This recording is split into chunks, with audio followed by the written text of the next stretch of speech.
ronde. Je m'appelle Benjamin Kester, je vais être l'animateur de la table. Donc, je suis cofondateur d'une société qui s'appelle Ecodev, qui est une agence de conseil spécialisée sur les sujets RSE et développement durable. Juste avant de démarrer, merci à nos participants aussi d'avoir répondu présent. Juste avant de démarrer, petit point logistique. Donc en cette édition un petit peu spéciale, il y aura comme d'habitude une séquence d'interaction avec le public. Donc on va présenter chacun pendant à peu près une demi-heure et puis on va se réserver 10-15 minutes d'échange à la fin. On ne pourra pas faire circuler les micros. Oui, donc pour toute interaction avec nous, je vous invite à aller sur le site de ProDurable dans l'édition 2020 bien évidemment, au niveau du programme, d'aller directement sur la fiche descriptive de cet atelier et vous avez un bouton interaction conférence. Et donc vous pouvez poser directement les questions par ce canal et normalement, si tout va bien, ça arrivera sur mon portable. D'ailleurs, si quelqu'un veut faire l'exercice et nous faire un petit coucou sur la plateforme pour vérifier que ça fonctionne, je suis preneur. Tour de table pour présenter tout le monde. Alors, comme vous le voyez certainement entre les photos que vous voyez derrière et les personnes assises, il y a quelques petits écarts. Je voulais simplement saluer Céline et Aude qui devaient pitcher et pour des raisons particulières chacune, elles ne peuvent pas être présentes, donc elles ont été remplacées. On a aussi Cyril qui est le fondateur de Crosscall qui va prendre la place de David. Et donc, désolé pour cette non-représentativité égalitaire de la table ronde, mais qui est complètement à l'encontre de notre plein gré. Cyril ? Bonjour à tous. Donc Cyril Vidal, comme vous l'avez souligné, fondateur et président de Crosscall. Crosscall, une entreprise aixoise, française, qui a été créée il y a 11 ans. Je ne sais pas si on est dans une démarche de présentation oui, globale. Très bien. Inclusion, une minute. Très bien. Donc Crosscall, c'est une marque de mobile que vous connaissez peut-être, française, qui a été créée en 2009. Une entreprise qui est avec 150 personnes en France, majoritairement, qui s'inscrit dans une démarche durable, puisque nos produits sont résistants à l'eau, à la poussière, au choc. Donc c'est un petit peu la raison d'être de Crosscall, c'est l'histoire autour de la durabilité des produits. Voilà, c'est une entreprise que j'ai créée par besoin d'usage, puisque je suis issu du monde du bâtiment, de la pétrochimie, la chimie. Quand on parle d'écologie, on vient de cet environnement-là, on sait un peu de quoi on parle. Et je me suis dit, pourquoi renouveler assez régulièrement les mobiles quand on peut avoir des produits qui peuvent durer parfois 3 ans, 4 ans, 5 ans. Voilà. Donc on est rentré dans cette démarche. Et aujourd'hui, on équipe un certain nombre d'entreprises, les dernières que vous connaissez, la SNCF par exemple. L'ensemble des agences sont équipées de produits Crosscall, plus de 20 000 personnes. Voilà, une entreprise, on réalise proche de 100 millions d'euros de chiffre d'affaires et on est rentable depuis les débuts. On est dans une démarche sage, on ne fait pas de panneaux 4x3 dans les rues, comme vous pouvez le voir avec les grandes marques et les grands leaders, on va dire, en tout cas le top 3. Voilà, on est très dynamique sur le sujet pro-durable. On va en parler et on vous expliquera quelle est notre démarche. Voilà. Parfait, merci beaucoup. Thibaut ? Bonjour à tous et à toutes. Alors, comme l'a dit Benjamin, je ne suis pas Céline de Greff que vous pouvez voir à l'écran. Donc, je représente Céline. Je suis responsable communication chez Humana depuis mars. Donc, Céline s'excuse, elle ne peut malheureusement pas être là ce matin. Donc, Humana, en 2 mots, c'est une plateforme digitale qui permet aux entreprises d'engager leurs collaborateurs dans les démarches de mécénat de compétences. Donc, on a aussi une plateforme plus tournée vers l'innovation collaborative. Mais là, dans le cadre de ProDurable, donc, nous sommes sur les démarches de mécénat de compétences. Parfait, merci Thibaut. Merci pour ceux qui ont fait les tests. J'ai essayé de vous liker, mais apparemment, j'ai pas le droit. Mais en tout cas, c'est bien arrivé. Théo ? Bonjour à tous, donc, je m'appelle Théo. J'ai cofondé Each One il y a 5 ans, puis du coup Wiro il y a 3 ans, qui sont respectivement une entreprise de formation et une entreprise de recrutement un peu particulière, puisqu'il y a 5 ans, justement, je rencontre 2 personnes réfugiées par hasard qui sont l'une ingénieure ingénieure en électronique et l'autre étudiant en économie, et qui sont effectivement derrière tout ce qu'on peut voir, tout ce qu'on peut imaginer chez les personnes réfugiées, avant tout 2 talents exceptionnels. Ce qui nous a fait dire avec mon cofondateur de l'époque que nous n'étions pas face en fait, à un problème, mais face effectivement avant tout à un enjeu et une opportunité de création de valeur qui n'était pas saisie via la possibilité, le fait de laisser la possibilité à ces personnes peu importe quelles sont et d'où qu'elles viennent, la possibilité d'exprimer leur potentiel en France et du coup de permettre aussi aux entreprises de révéler aussi leur potentiel en accédant à des talents atypiques, motivés, différents et qui leur permet de les déverrouiller aussi et de prendre ce chemin-là. Voilà, donc du coup, ça fait 5 ans, on a en place aujourd'hui en CDI un peu plus de 2000 personnes par an et on est aussi une entreprise à mission maintenant. Oui, Ichwan a été créé sous un statut d'association et Wiro sous un statut de SAS et nous sommes en train de fusionner les deux pour évoluer vers une seule et unique entreprise à mission. Un sujet intéressant puisque c'est un mouvement qui est en général peu répandu, qui peut faire parfois froncer les sourcils. Ah, vous devenez une entreprise alors que vous étiez avant une association. Mais c'est notre conviction. Peut-être que l'entreprise est le moyen le plus puissant pour pouvoir se donner les moyens d'avoir un impact suffisant et de réaliser notre mission sociale. Parfait, merci beaucoup. On a eu beaucoup de bons moments à préparer cet atelier et en tant qu'entrepreneur, on a très rapidement mergé sur des concepts qu'on voulait aborder auprès de vous. Et donc, on a retenu 3 sujets. On prendra tour à tour la parole pour témoigner, puisque c'est vraiment ça l'idée, c'est de donner notre vision des choses par rapport au rôle de l'entreprise dans la société. Et donc, on a très vite convergé sur des sujets de raison d'être, d'engagement et d'impact. Donc, chacun aura l'occasion d'en parler. Tu as fait une très, très bonne amorce, d'ailleurs, sur le sujet. Tu as parlé d'entreprise à mission. Donc, de manière inhérente, cette notion de raison d'être y est incluse. Est-ce que tu peux nous donner ton regard là-dessus Alors, la raison d'être aujourd'hui, c'est-à-dire que c'est même pas... si on a créé une entreprise depuis le début, si on s'est mis en mouvement, c'est parce qu'effectivement, il y avait une raison d'être dans notre démarche et que la démarche de création d'entreprise, de la même façon que la démarche de performance économique, de création de valeur, puis du coup de partage de valeur, mais découle de la vision en fait d'une véritable opportunité sociale, d'un projet social qui est celui de décloisonner la société, de voir en fait que le problème n'est pas tant dans la catégorie d'une personne ou d'une autre, mais dans le manque de compréhension mutuelle parfois entre ce que sont les personnes l'une pour l'autre, et dans la volonté de voir radicalement la valeur chez chacun, le talent chez chacun, et non le problème ou la misère, puisque la migration, c'est pas la misère qui se déplace, mais le talent qui se déplace. Et les personnes réfugiées sont ici, donc du coup autant utiliser et tirer parti de chacune des énergies en présence. Donc voilà, donc la raison d'être, je dirais que c'est avant tout une observation d'un constat et d'un projet social qui nous fait découler le projet de l'entreprise et pas l'inverse. Parfait. En écho chez Crosscall, par exemple C'est-à-dire, pardon. Par rapport à la raison d'être, la raison d'être de l'entreprise. Non, mais je l'ai déjà un peu expliqué tout à l'heure, mais très basiquement, le renouvellement, c'était un sujet dès le début. En 2009, on était sur des produits qu'on appelle les bar type, c'est-à-dire les téléphones non smartphones qu'on a tous connus. Et je passais mon temps à signer des factures de renouvellement quand j'étais moi-même salarié.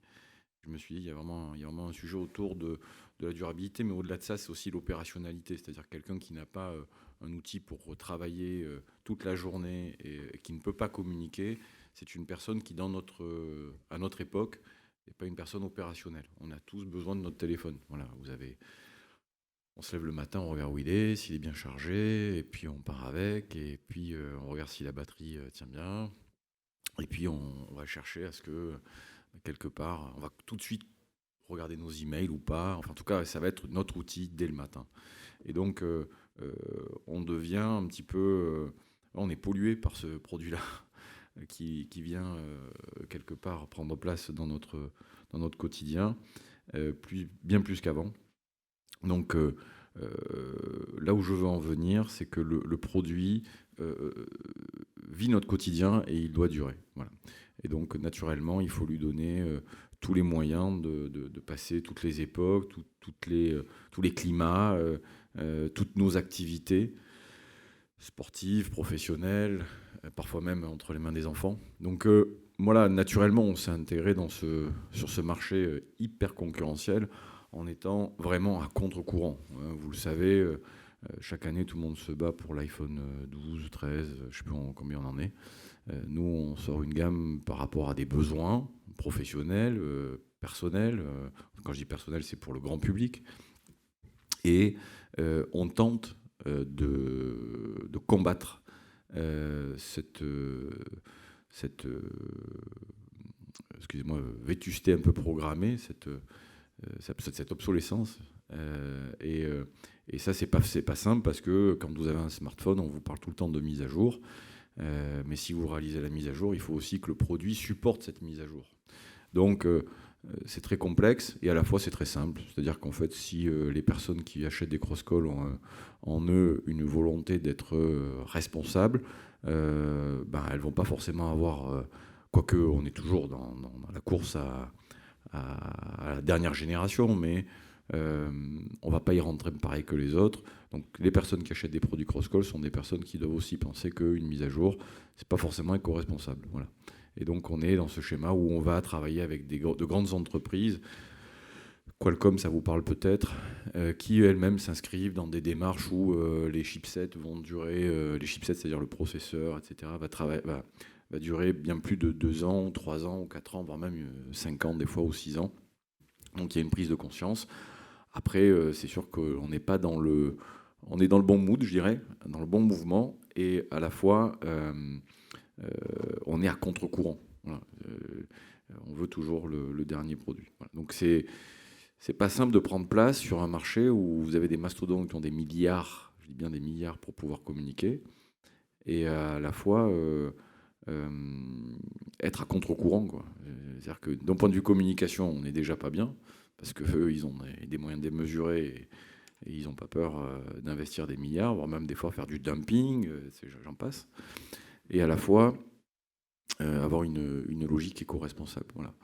Donc nous, on n'est pas stressés, hein, on les laisse faire. Ils ont des milliards qui les dépensent, c'est tant mieux. Et puis nous, on continue à croire en notre idée, puisque ça fait 10 ans qu'on la porte et elle fonctionne plutôt pas mal. Et comme en plus, on est dans une démarche et dans une logique que vous êtes tous ici pour voir un petit peu ce qui se passe et quelles vont être les logiques, les stratégies de demain, comment on va tous s'intégrer sur cette notion de durabilité et d'éco-responsabilité.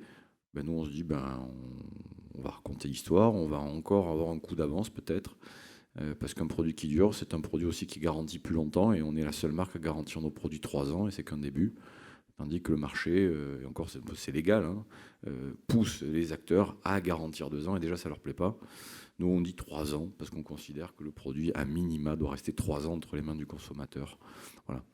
Voilà un petit peu notre raison d'être. Et à la fois, l'outdoor, c'est aussi un sujet, donc la nature, avoir des acteurs qui portent nos produits et qui, au quotidien, partent à l'aventure. Alors on a des ambassadeurs qui sont plus ou moins éco-responsables, c'est vrai, mais ça fait partie aussi de l'histoire de l'entreprise. On ne peut pas mettre une croix sur toutes les passions, mais par contre on peut changer les modes de fonctionnement de certains de nos ambassadeurs. Et donc on y arrive avec des personnes qui sont très axées montagne, avec Xavier Delerue, qui lui vit dans la nature, et d'autres acteurs qui aujourd'hui nous font, grâce à nos appareils, vivre des moments aussi de partage qui nous permettent aussi de prendre conscience que la nature doit être préservée. Ça fait partie aussi de notre schéma, et on aime bien ça. Voilà. Et voilà. Donc, quoi rajouter d'autre ? Très bien, on va en garder un petit peu pour la suite, notamment sur la partie engagement. Thibaut, ton retour là-dessus? Voilà, moi, concernant la raison d'être, Céline De Greef en parlerait certainement mieux sur le pourquoi elle a fondé cette entreprise il y a 5 ans déjà. On est une plateforme SaaS et aujourd'hui, nous voulons faire en sorte que chaque action individuelle serve le collectif. Et pour cela, il nous fallait vraiment toucher un maximum de collaborateurs dans les entreprises. Et c'est en ça que le digital donc, nous permet de décupler et maximiser aujourd'hui les démarches solidaires via le mécénat de compétences. Donc nous, on souhaitait mettre en relation les entreprises et les territoires, les associations locales par cette plateforme digitale pour permettre donc d'engager les collaborateurs dans les démarches solidaires, parce que nous pensons qu'aujourd'hui, la RSE, ce n'est plus quelque chose, une démarche annexe de l'entreprise où l'on va remplir des dossiers de subvention pour donner de l'argent à telle ou telle association sans savoir véritablement comment cet argent va être dépensé. Non, nous pensons aussi que la RSE s'inscrit dans une réalité concrète et que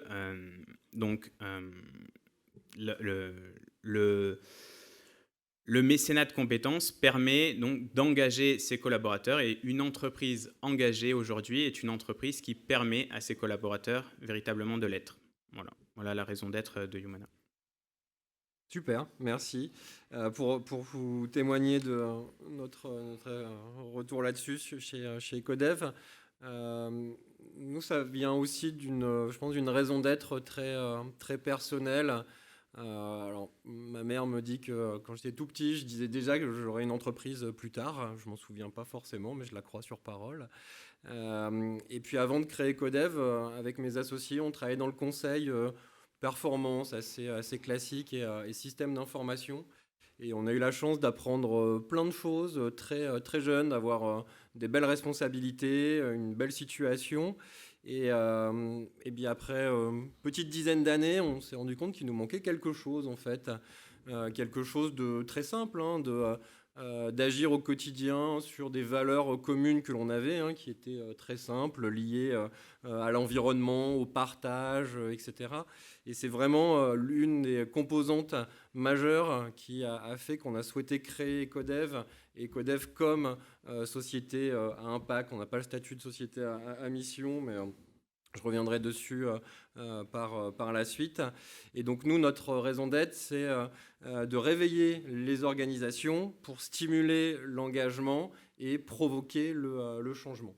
Et pour ce faire et vraiment le vivre, ça fait maintenant 5 ans qu'on a intégré dans nos statuts qu'on n'était pas une entreprise classique dont la définition dit de générer du profit pour ses actionnaires, et que nous, on a intégré la notion de partie prenante et donc de valeur partagée, comme le disait Théo juste avant, avec la prise en compte des enjeux sociaux, environnementaux de manière statutaire. J'ai parlé d'engagement dans notre raison d'être, c'est aussi quelque chose qui nous a tous beaucoup tenu à cœur. C'est notamment une composante très forte chez Humana. Oui, comme je le disais tout à l'heure pour notre raison d'être, une entreprise engagée est une entreprise aujourd'hui qui permet à ses collaborateurs de l'être, d'ancrer sa démarche solidaire dans le réel et dans le concret. Je ne sais pas si vous avez eu l'occasion, vous, de participer à une de ces démarches, que ce soit le bénévolat, par exemple, ou le mécénat de compétences. Moi, tout personnellement, l'année dernière, j'étais au Brésil, j'accompagnais ma copine qui faisait un VIE là-bas, et j'ai eu l'occasion de participer à une démarche de mécénat de compétences de BNP Paribas Cardiff. Et j'ai participé à la construction d'une maison dans une favela au Brésil, une maison de A à Z. Et vraiment, j'ai senti, déjà j'ai eu la chance de participer à cette mission. Et véritablement, c'est une expérience qui mérite clairement d'être vécue. Et ça apporte beaucoup ensuite quand les collaborateurs reviennent en entreprise. Ça apporte à l'entreprise. Les collaborateurs seront plus investis, plus productifs. Aujourd'hui, il y a une vraie demande aussi le sens au travail prend de plus en plus de sens, si je puis dire. Il y a une volonté de donner du sens à son travail, et le mécénat de compétences permet en quelque sorte de donner ce sens-là. Donc c'est vraiment l'engagement des collaborateurs est très important aujourd'hui. Cyril, si vous voulez prendre la continuité, notion d'engagement, des choses particulières chez Oui, Proscol, l'engagement, il est quotidien. Nous, on a beaucoup de travail sur le sujet, puisqu'en fait, on s'attarde aujourd'hui au bout de la chaîne, c'est-à-dire ce que va devenir le produit quand il va arriver à la fin du cycle de vie. Mais la réalité, c'est que le gros travail doit se faire en amont. Et ça, c'est très compliqué, puisque c'est quelque chose qui est nouveau.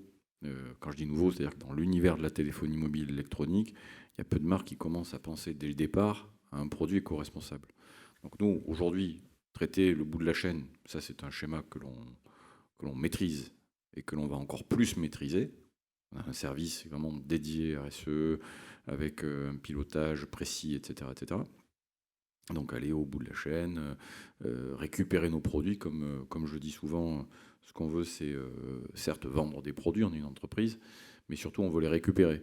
Voilà. Ce qui est quand même un schéma assez particulier. Quand on pense qu'un produit qui part doit absolument revenir, déjà c'est une autre façon de penser.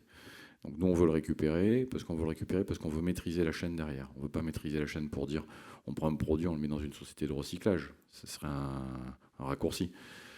On veut récupérer ce produit pour pouvoir déjà savoir si on peut majoritairement, en tout cas partiellement, le remettre sur le marché. Ça, c'est un sujet. Ou en tout cas, en récupérer les pièces nécessaires pour le SAV, le service client, en tout cas pour la réparation de produits.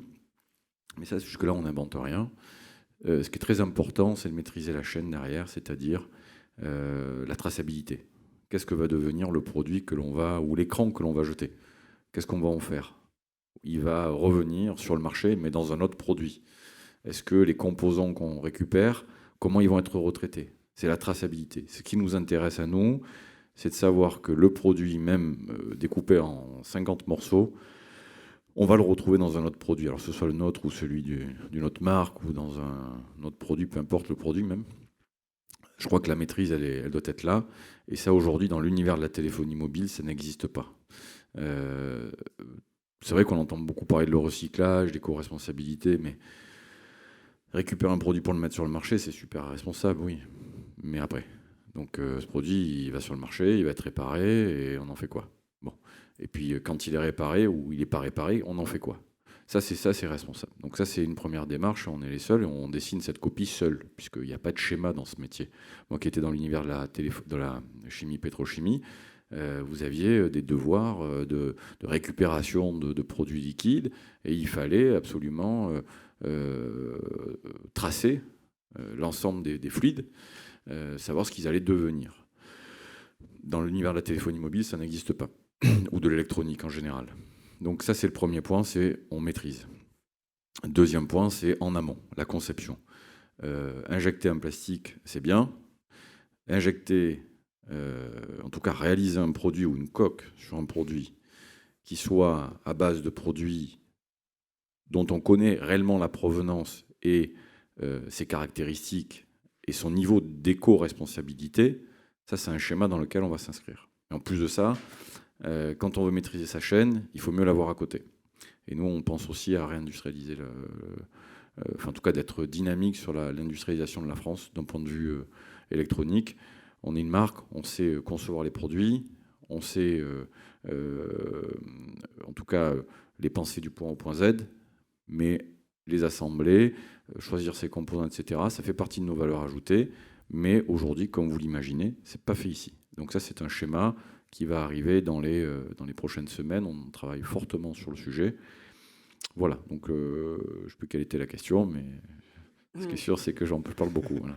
C'était sur l'engagement, vous avez très bien répondu, d'autant plus que ça doit répondre à la question qui a été posée sur la plateforme. La personne qui l'a posée ne me confirmera, mais j'ai l'impression que ça y répondait. Théo, de ton côté? l'engagement chez... Je pense chez qu'il y a Laurent. quelque chose qui est. Alors, l'engagement, encore une fois, il fait partie inhérente de tout ce qu'on fait. Notre rôle, quand on dit qu'on est une entreprise à mission, et avant d'être une entreprise à mission, on était aussi une association, c'est d'abord de répondre à une mission sociale. Cette mission sociale, c'est de libérer le potentiel des individus et des entreprises en décloisonnant la société. Et par là, en le faisant, en fait, via une réinvention de formats, de rencontres, de recrutement, de formation. Donc, encore une fois, l'engagement, il fait partie intégrante de notre entreprise. C'est aussi le fait de choisir de prendre cet engagement et de le voir dans un axe de création de valeur qui ouvre de nouvelles opportunités, qui nous permet de créer, de déployer un marché là où il n'y avait pas de marché avant, qui ne sont pas des mots sales et qui sont en réalité très compatibles avec l'enjeu social qu'on traite. Tout ça pour dire que l'engagement, il est souvent opposé, j'ai l'impression, même s'il est nécessaire, l'engagement des collaborateurs au sein d'une entreprise, c'est important qu'ils soient engagés, comme on dit, dans la cité, pour qu'ils puissent être motivés, etc. Mais cet engagement, il est souvent opposé avec le core business model de l'entreprise. Or, là où il prend le plus de force, c'est quand cet engagement rime avec performance au sein de l'entreprise, qu'il est mis au service du projet global de l'entreprise, et qu'on peut aligner et essayer d'aligner l'engagement personnel, intime, de chaque collaborateur avec l'engagement de l'entreprise et son projet plus global. C'est ça qui permet aussi d'ouvrir une voie à la fois de durabilité, j'ai l'impression, et de performance. En l'occurrence, ce qu'on fait avec Each One et Wiro, c'est que on permet justement aux entreprises et aux grands groupes avec lesquels on travaille, en particulier, un peu plus de 15 grands groupes, majoritairement du CAC 40, de faire rimer inclusion avec performance. De comprendre qu'ils ne vont pas, avec nous, faire une action philanthropique, qu'ils ne vont pas aider, parce que ce n'est pas là qu'en fait il y aura le plus d'impact, qui vont avant tout en réalité aussi s'enrichir dans la démarche, que leur engagement peut être aussi compatible avec leur intérêt en tant qu'acteur économique, et que comprendre effectivement que l'entreprise a besoin de chaque énergie disponible, de visions du monde très différentes, d'origines très différentes, d'angles de vue différents. C'est ce qui lui permet justement d'être performante et durable dans un monde aussi où en fait, le changement est la seule constante. C'est vraiment aujourd'hui notre démarche, et lui permettre par là, ce qu'on fait avec les personnes réfugiées et demain avec d'autres publics, en réalité de s'ouvrir à des talents qu'elle n'a pas, qu'elle ne peut aujourd'hui ou qu'elle ne rencontre pas, des personnes qui sont motivées, qui ont des compétences et qui vont apporter en fait toute une expérience de vie aussi, qui vont permettre de créer un électrochoc non seulement au niveau individuel, dans le fait de pouvoir porter un poste, réaliser un métier, mais aussi surtout au niveau de l'équipe, puisque ça a poussé toujours les équipes à se repositionner, à être plus innovantes, plus dynamiques, plus motivées, et de l'entreprise de manière générale, en termes de marque employeur aussi. Donc c'est vraiment important, en fait, dans cette mesure de voir comment on peut connecter, nous c'est ce qu'on essaie de faire à chaque fois, connecter la volonté de répondre à une mission sociale et des besoins d'individus qui sont souvent séparés de l'économie, et les remettre au cœur de l'économie et arriver à connecter cet engagement avec l'intérêt économique aussi de chaque acteur, de sorte à ce qu'on puisse passer à l'échelle, que les choses puissent revenir dans le mainstream au lieu d'être prises à la marge, souvent comme des problématiques annexes, philanthropiques, et par là aussi dresser un vrai chemin de durabilité pour l'entreprise, parce que c'est ça qui lui permet, j'ai l'impression en tout cas, d'être compétitive. Si aujourd'hui une entreprise n'est faite que, en tout cas dans sa logique RH, que de clones, alors elle va on va dire, se mettre dedans assez rapidement. Ce qu'on voit aujourd'hui, surtout avec la situation, on a tous, c'est la première fois que je fais une conférence avec autant de masques devant moi, ce qu'on voit, c'est qu'il faut savoir s'adapter. Et s'adapter, ça se fait par la diversité des énergies en présence aussi au sein de l'entreprise et au sein de la société. Parfait, merci beaucoup. Nous ça fait 2 ans, presque 3 ans maintenant qu'on travaille beaucoup sur l'engagement de nos collaborateurs en fait, et on a voulu faire ça à travers la gouvernance de l'entreprise. Donc on est une société qui utilise l'holacratie dans son fonctionnement au quotidien. Donc l'holacratie, c'est un mode de gouvernance issu de la sociocratie. L'idée, en fait, c'est que chaque personne dans l'entreprise se voit attribuer ce qu'on appelle des redevabilités et des rôles, et chacun a plein pouvoir dans son rôle. Plein pouvoir dans son rôle, ça peut bien évidemment dire je décide et comme c'est ma redevabilité, personne ne peut aller à l'encontre. Donc je peux avoir un stagiaire nouvellement arrivé chez Ecodev qui, dans son rôle, a une super bonne idée, au moins quelque chose qui lui semble être une super bonne idée. Moi, en tant que patron de l'entreprise, je ne peux m'y opposer. Et quand on essaye ça vraiment dans son fonctionnement quotidien, on voit que ça libère vraiment la créativité et que ça ouvre vraiment les champs des possibles. Chacun peut contribuer à faire avancer cette gouvernance. Et il y a un principe de base, c'est que si l'holacratie estime que l'entreprise ou l'action prise ou le sujet de gouvernance entrepris ne fait pas reculer l'organisation, ce sont des propositions, des nouveaux rôles, des nouvelles redevabilités qui sont automatiquement acceptées par le principe de gouvernance. Et aujourd'hui, on en voit des effets vraiment très bénéfiques, bien que c'est pas facile de passer du jour au lendemain d'une organisation assez classique, même si je pense qu'on était dans une démarche assez participative, à responsabiliser tout à chacun. Et comme vous dites, ça fait 2-3 ans maintenant et on commence vraiment à en avoir les effets réellement positifs depuis quelques mois. Donc je vous invite vraiment à étudier ce genre de principe de gouvernance.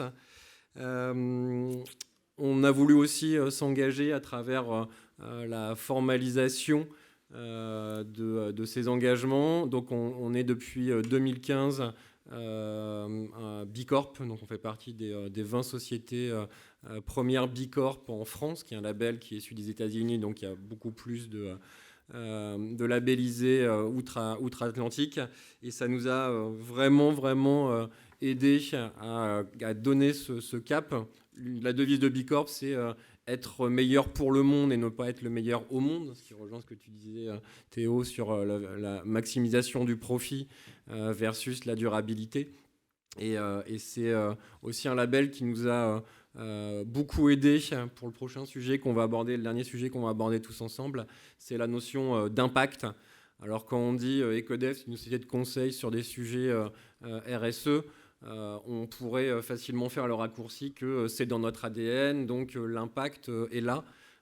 Quoi qu'il en soit, le fait de travailler sur un référentiel comme celui de Bicorp nous a montré certaines limites et nous a justement aidé à nous surpasser et à aller au-delà dans cette notion d'impact. Typiquement aujourd'hui, lorsqu'on produit une mission de conseil, on est capable de donner à nos clients quelle est l'empreinte environnementale de notre mission, mais surtout de pouvoir lui dire à travers des outils internes que l'on a développés quel va être l'impact socio-environnemental des effets de la mission que l'on aura produit. Et ça nous aide beaucoup à tirer nos clients vers le haut, à aller dans le sens de l'ambition. Tu veux dire quelques mots sur la notion d'impact ? Effectivement, pour nous, effectivement, c'est quelque chose qui est inhérent encore une fois à notre démarche, puisque nous sommes une entreprise à impact. Avant, alors on aime bien se décrire comme ça parce que c'est moins restrictif que le mot entreprise sociale, mais on va dire on rentre vraiment dans la catégorie entrepreneuriat social, répondre à un problème social, essayer de le transformer, créer des moyens pour pouvoir résoudre une solution à grande échelle. Résoudre un problème social à grande échelle. Donc du coup, très rapidement, surtout avec Itch One d'abord en tant qu'association, il n'y avait que l'impact, il n'y avait pas la performance économique. Donc il fallait, donc encore une fois, on avait dans notre comportement, je dirais des bons réflexes, que ce soit tant dans le fait de mesurer l'impact que effectivement de faire évoluer l'action pour pouvoir le développer. Sauf qu'on s'est rendu compte effectivement au cours de nos années, et c'est souvent le problème inverse qu'on a quand on commence par l'entrepreneuriat social, qu'en étant trop focalisé, en adhérant trop fort à notre mission sociale, en étant trop focalisé sur l'impact social, on pouvait le perdre de vue. le perdre de vue parce qu'on pouvait finalement entretenir une forme de fragilité, une forme de faiblesse économique de l'organisation, une difficulté à mettre en place des modèles d'impact viables qui font que de fait, on a effectivement de l'impact, mais à petite échelle. C'est la raison pour laquelle aujourd'hui on fait tout ce mouvement, et depuis 5 ans, de toujours trouver, une fois qu'on a réalisé une preuve de concept de notre impact, toujours trouver et essayer d'élaborer des modèles d'impact viables qui arrivent à connecter à la fois les besoins des personnes qu'on accompagne aux besoins de la société et de ses différentes parties à chaque moment. Et donc du coup de faire en sorte de créer une véritable entreprise pour pouvoir avoir évidemment après les moyens, l'espace, la liberté de se concentrer sur l'impact et de pouvoir mener notre projet à plus grande échelle. Et ça fait écho avec une question que je prends au passage qu'on pose. Comment vous y prenez-vous pour convaincre tous les acteurs du CAC 40 de la rentabilité d'un tel investissement vers l'inclusion d'un point de vue croissance et économie? Encore une fois, il y a plein de phrases aujourd'hui qui tournent et j'avais eu la chance d'échanger il y a quelques mois avec le CEO d'Unilever à un dîner. Et effectivement, lui, ce qu'il martèle toujours, et Unilever qui est une boîte qui, malgré sa taille et tout ce qu'on peut en dire, prend un chemin d'engagement intéressant. Doing good is good for business.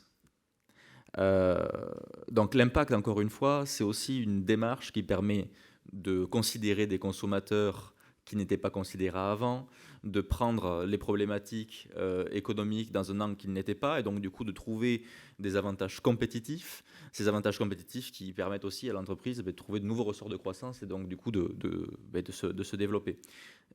Ce qu'on fait aujourd'hui, nous, avec les entreprises du CAC 40 comme les autres, c'est pas leur demander de faire du bien, c'est arriver dans l'autre sens en leur disant effectivement qu'elles ont besoin factuellement, même si c'est souvent ce qu'on dit, c'est un besoin qui n'est pas encore toujours manifesté ou formulé de la sorte, mais elles ont besoin d'énergies qui sont différentes. Et le seul moyen, en réalité, de les convaincre, même si elles doutent, c'est déjà de leur parler des réussites précédentes sur lesquelles on repose, à savoir que, et je cite souvent cet exemple, on travaille avec une grande maison de luxe qui était au départ un peu dubitatif sur la démarche. Les dirigeants très engagés, stratégiquement, pour nous c'est toujours plus facile quand on parle au DRH ou au DG. Oui, effectivement, je vois la performance, mon entreprise va être plus diverse, on va avoir d'autres énergies, ça va être bon pour toute l'entreprise. Voilà.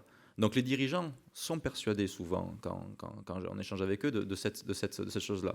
En revanche, ce qui est difficile, c'est de faire cascader cette logique d'engagement au niveau de l'ensemble des employés, pour laquelle les entreprises nous disent toujours que tous les employés sont formés à l'inclusion, mais aucun, en réalité, souvent n'ont compris qu'il n'est pas question d'un engagement supplémentaire à cocher sur une feuille de papier, mais qu'il est vraiment question de l'intérêt de l'entreprise, sur le plan économique aussi. Et donc, du coup, quel meilleur moyen que de passer par la réussite ou par l'exemple. Et donc, un pilote suffit pour pouvoir, encore une fois, montrer à une entreprise que ça marche. Et cette boîte du coup, de luxe avec laquelle on travaillait, qui au départ y allait parce que, en particulier, la direction avait fait un petit peu pression, et donc du coup, la personne opérationnelle a dit bon, ok, on va faire cette démarche-là. Nous rappelle 3 mois après pour nous dire écoutez, le gars que vous avez placé chez nous, vous aviez raison. Il est là depuis 3 mois et il outperforme la plupart des personnes qui sont là depuis 4 à 5 ans. C'est un de nos meilleurs employés, un de nos meilleurs recrutements. D'ailleurs, ils arrivent à réaliser ses ventes, donc il était conseiller de mode, il arrive à réaliser ses ventes dans 4 langues différentes, russe, arabe, français, anglais et un peu en espagnol. C'est un employé sur lequel on va miser et ça a aussi changé la dynamique de l'équipe entière, ce qui fait qu'aujourd'hui, la boutique qu'il a rejoint est une des boutiques qui a fait les meilleurs résultats sur les derniers mois. Alors, il n'y a pas de lien direct entre le fait que cet employé a rejoint et le fait que l'entreprise fasse les meilleurs résultats. Mais en revanche, ce qui était intéressant, c'est que dans la bouche de la personne à qui on avait travaillé, elle arrivait à me décrire, par cercle concentrique, les différents impacts économiques positifs que cette personne, justement, avait créé en rejoignant la boîte. Et bien sûr, qui allait vite de dire par la suite, du coup, comment on fait pour recruter plus de personnes chez vous. C'est ce genre d'exemple aussi au sein des entreprises sur lesquels il faut faire levier très très fort pour montrer effectivement qu'il n'est pas juste question de mots, comme on emploie. Il est bien sûr beaucoup question de mots, parce qu'il faut avant tout faire passer les idées, mais il est question de faits mesurables, tangibles, à partir desquels on peut s'appuyer pour réussir aussi. Ça, c'est important de les promouvoir. Super. Je me tourne vers Cyril, parce que je sais que le temps est compté. Si vous voulez intervenir avant qu'on puisse vous libérer. À la limite, je serais plus à l'écoute s'il y a des questions, mais vu le timing, c'est peut-être mieux. Ok. Un petit mot sur l'impact ? Oui, un petit mot, c'est évidemment l'impact est au cœur de toutes les démarches RSE, c'est l'impact réellement qui compte et le résultat que ça va avoir sur la société, sur l'entreprise. Et Humana, en permettant donc aux collaborateurs de s'engager sur le terrain, permet concrètement d'avoir un impact sur les territoires, dans les associations locales, et permet de faire un pont entre les collaborateurs, les associations, et véritablement de créer des choses, des actions solidaires. Et du coup, la notion d'impact est complètement inhérente à Humana. Super. Si vous voulez poser les dernières questions, il nous reste encore quelques minutes. Et, je prendrai celle en priorité, donc pour éventuellement celle qui serait destinée à Cyril de Crosscall avant de le libérer.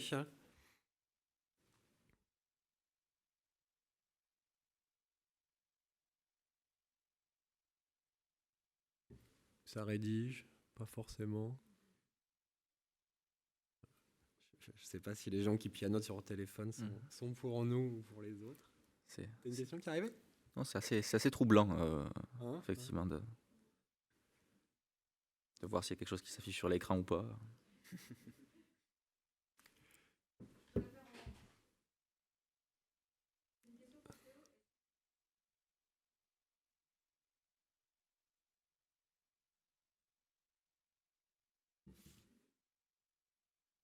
On travaille avec tout type d'entreprise. D'ailleurs, si certains d'entre vous sont intéressés pour aller dans cette voie d'engagement et représentent des entreprises qui peuvent être des PME, des ETI ou des grands groupes, on sera heureux de discuter. Nous, d'ailleurs, dans nos activités, on voit vraiment aujourd'hui nos interlocuteurs qui tendent de plus en plus à être des ETI, des PME, voire des TPE. Ce qui n'était clairement pas le cas il y a 10 ans quand on a commencé. Donc, c'est aussi un très très bon signal de l'appropriation du sujet. C'est hyper encourageant et c'est chouette de bosser aussi avec des plus petites structures. D'autres questions ? On va faire. Vous avez lancé la dynamique, donc si ça vous facilite la tâche de le faire oralement, j'espère que les gens de Produira m'en voudront pas. Ouais.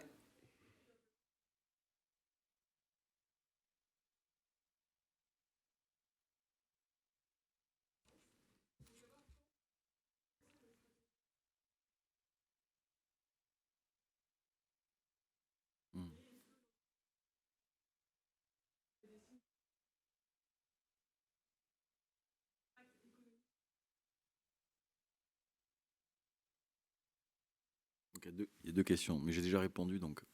Non, je plaisante. Donc, la première question était autour de... Pardon ? Quand ? Je dirais elle existe depuis toujours, puisque naturellement, nos produits sont plus durables. Donc, en tout cas, offrent un cycle de vie plus long. Après, il y a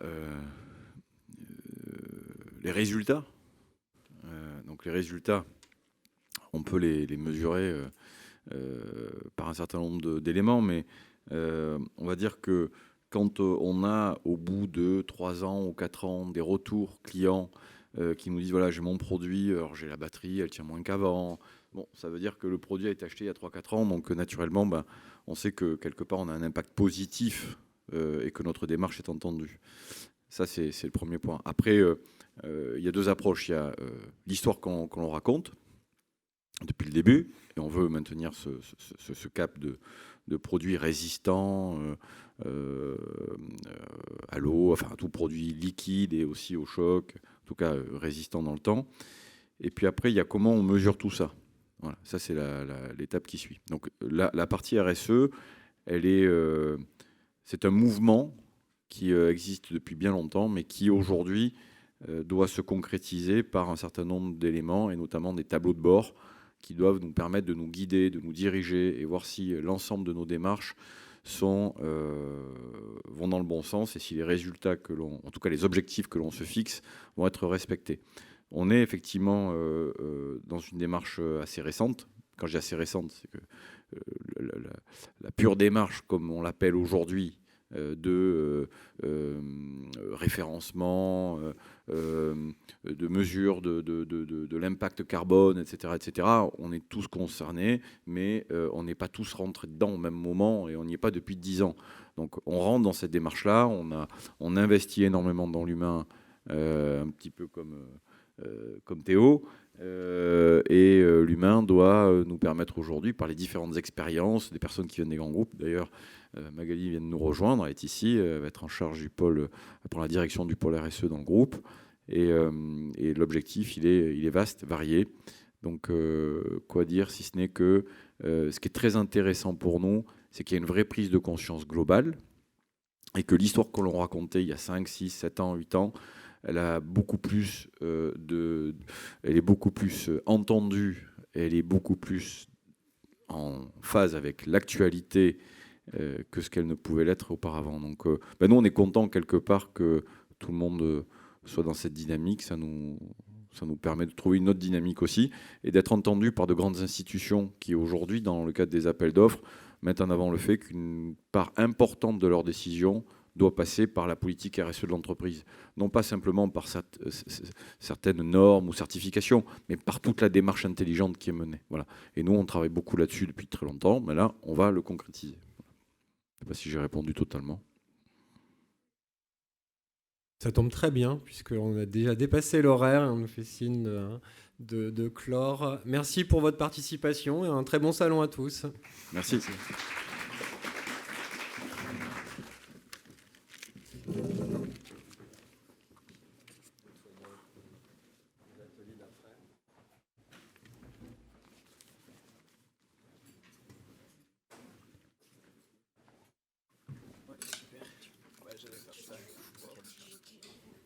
C'est toi qui fais ?